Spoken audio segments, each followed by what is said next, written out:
Hello and welcome to Chapter 14, Men's Haircutting and Styling PowerPoint Presentation. What we're going to do is we're going to be going over some specific slides in regards to Chapter 14 in your book, which is obviously your Milady textbook that you're going to be focused on for this semester. If you have any questions, obviously you can reach me in my office at extension 4642, or you can come see me directly if you ever have any questions. And my office number is C1110R. Alright? So we're going to get started with our PowerPoint, and this PowerPoint is based on Part 3, or really the start of Part 3 in your Milady's standard textbook. And what makes this chapter interesting is that this really provides the basis for what you're going to be doing for most of your clients in regards to your services that you'll be providing. So you can look along in your book to be able to find some of the references that we're going to be talking about. And I'm also going to be asking you a couple of questions in this little slight review as we go over some of these points as well.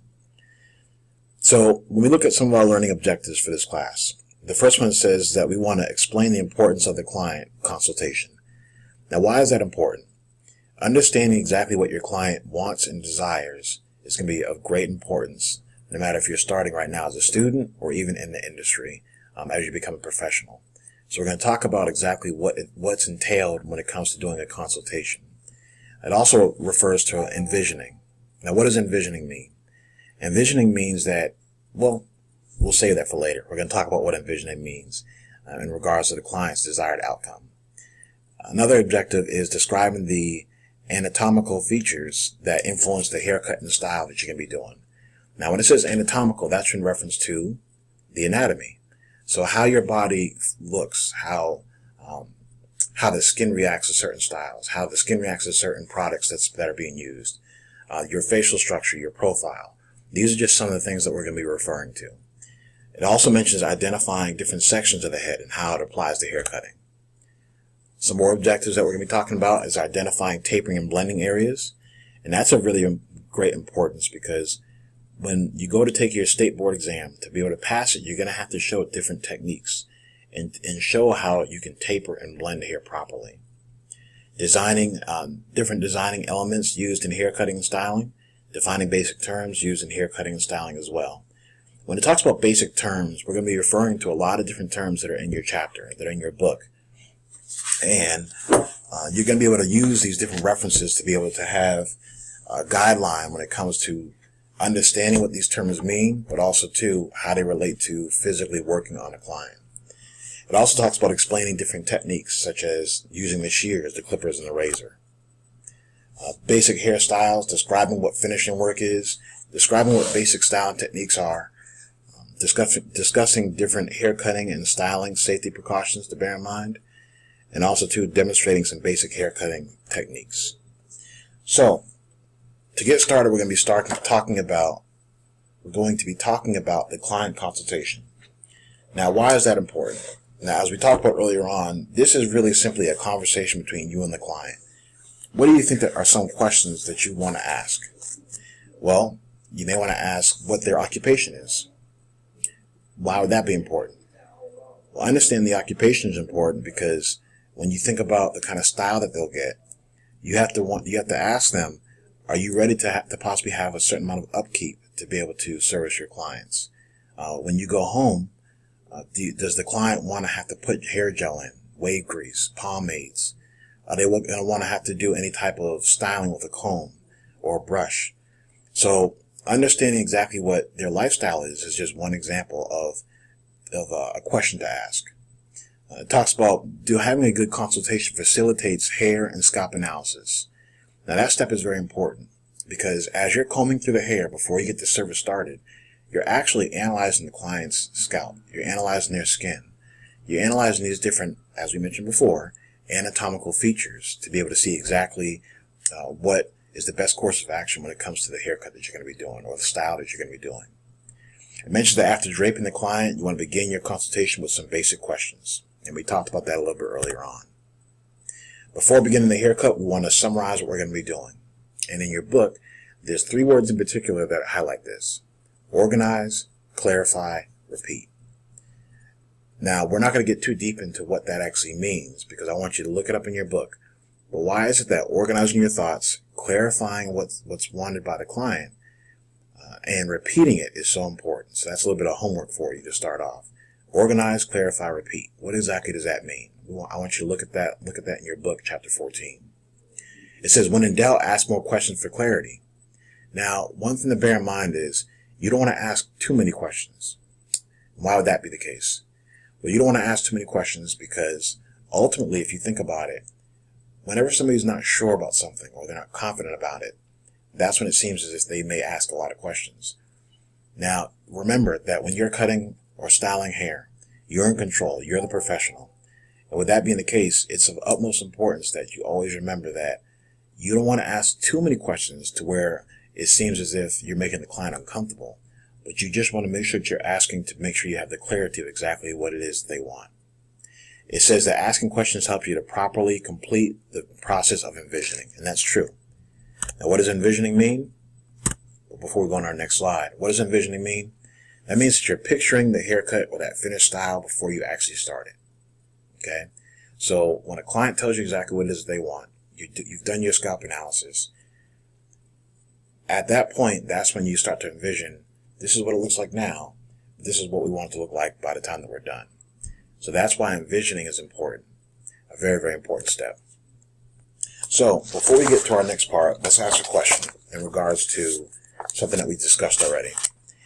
To eliminate any guesswork about the desired haircut or style, the barber performs a what? Do they perform a hair analysis? Do they perform a consultation? Do they perform a strand test? A style book presentation? Now, the reason I'm asking this question is because this is a question that you will see on one of your exams. Now, when we think about those different options, a hair analysis you do have to do. A scalp analysis you do have to do. A strand test, maybe not so much. A style book presentation, we know that's not the answer. The last option there is client consultation. Now, the two main options that I think that we read here that could possibly be the answer is either client consultation, which is correct, or hair analysis. What's the most correct answer between those two? The client consultation. So remember, to eliminate any guesswork about a good haircut, about making sure that you're getting the desired style, you have to perform a client consultation. So when it comes to facial shapes, these are determined by the position and the prominence of specific bones on the face. All right, so we talked about that word again earlier on, anatomical. So when it comes to our anatomy, in terms of the different types of facial structure that each person individually has, will essentially kind of tell you what perhaps are some of the best styles for them to wear. When it comes to your styles, you always want to make sure that you accentuate the good features and try to diminish the more negative features. All right, and I don't want to say negative, that sounds kind of weird, but you want to accentuate the features that really highlight each person's facial structure that makes them look handsome or pretty, I guess you could say. So what are some of the different facial shapes? Oval, which is typically the ideal shape, and that's the example that you see here on our screen. We have the oval shaped face.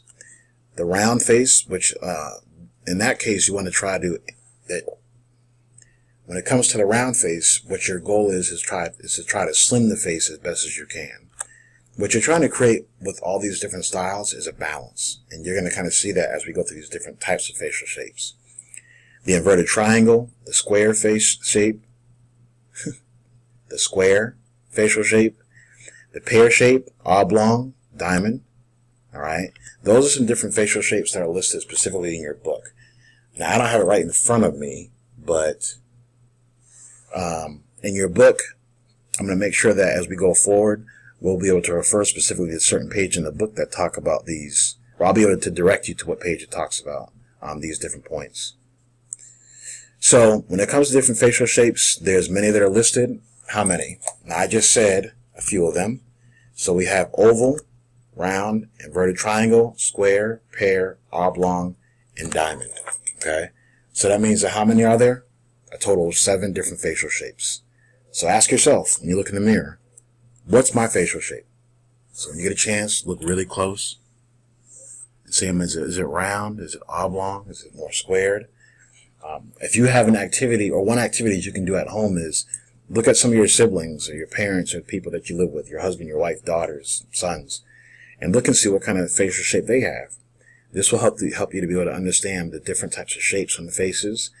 And as you get more experience, you're going to start to notice exactly the different types of facial shapes and what kind of styles accentuate their good features the best. So our next point is of the profiles. Now there's multiple different profiles that are listed: straight, concave, convex, angular, and it also mentions the prominent nose shapes. Now when it comes to profiles, what makes this important is because this is a little bit different than facial shapes. Shapes essentially is just talking about a shape. It's either square or round or oblong and so forth. A profile more so is talking about the specific features of the face, not just the shape of the head or the shape of the face. So this PowerPoint gives different examples of some of the different profiles that you'll be able to become accustomed to as you become a professional. It also talks about sideburn lengths and designs. Now it says that you want to consider the hairstyle. When it comes to the facial structure and the features, the natural hair growth, the size and the placements of the ears, when it comes to different sideburns, there's different lengths or different ways that you can maneuver.